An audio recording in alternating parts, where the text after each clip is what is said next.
Dark clouds, tension, and a dramatic warning from one of Europe's most controversial leaders.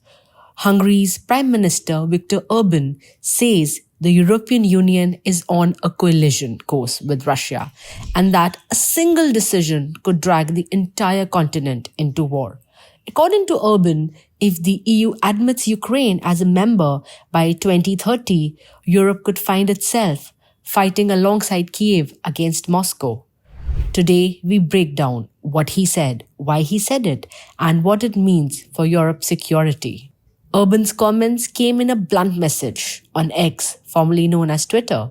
He wrote, "Dark clouds are gathering over Europe. Brussels is preparing for war with Russia, and they already have a target date for entering the conflict, 2030.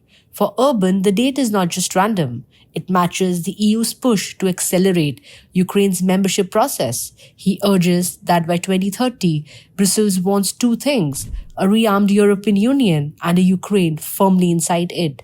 To him, that combination isn't strategy, it's a provocation." Orban's entire argument revolves around one core idea. If Ukraine becomes an EU member while still fighting Russia, the EU would be legally tied to its defense.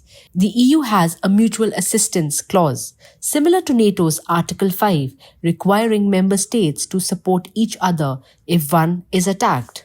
Orban warns that admitting a country actively at war could force the bloc into direct confrontation. He sees this as an immediate security risk, not a distant possibility. In his words, such a move could shape Europe's security environment for years. For critics of the EU-Ukraine policy, this is the strongest argument. Membership means responsibility, and responsibility could mean war. Orban connects Ukraine's accession to another major development, Europe's rapid military buildup.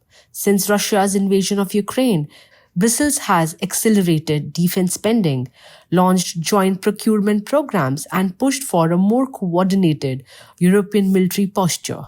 To Orban, these steps are not precautionary, they are preparation.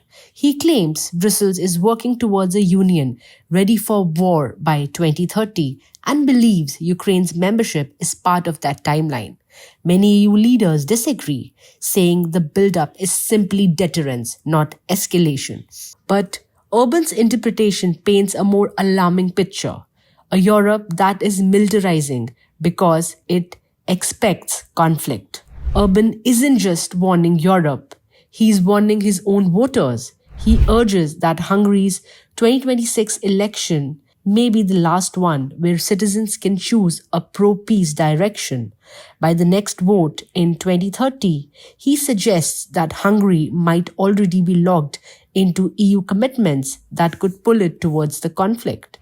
This is classic Orban strategy. Frame national elections as existential choices. He regularly portrays Brussels as pushing Hungary towards unwanted confrontation, while casting himself as the lone defender of peace and sovereignty. But it also reveals how much he believes the EU's current trajectory will solidify over the next few years. Orban's comments highlight a deeper divide within Europe. Many EU countries see Ukraine's membership as essential to stabilizing the continent. For them, helping Kyiv integrate is a way to prevent future Russian aggression and not provoke it. Others urge that Europe must arm itself precisely because Russia has shown its willingness to attack its neighbors. They believe security comes from strength. Orban rejects both these arguments. His stance is clear: expansion equals escalation. He sees diplomacy, not enlargement, as the path to avoiding war.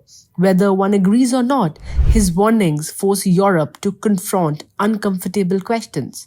Can the EU admit a country at war without inheriting the conflict? Is Europe preparing for deterrence or preparing for battle? And how far should the EU go in reshaping its security identity? Orban's prediction is stark. Ukraine's EU membership by 2030 could put the entire continent on the road to war.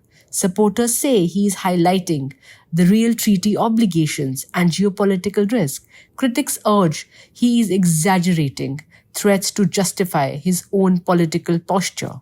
But no matter which side one takes, one thing is clear: Europe is entering a defining decade. Ukraine's future, Russia's ambitions, and the EU's identity are converging, and decisions made in Brussels won't just reshape the Union, they could reshape the entire European security order. The question now is whether Europe can strengthen itself without stumbling into the war it wants to avoid. Thank you for watching and follow for more such content.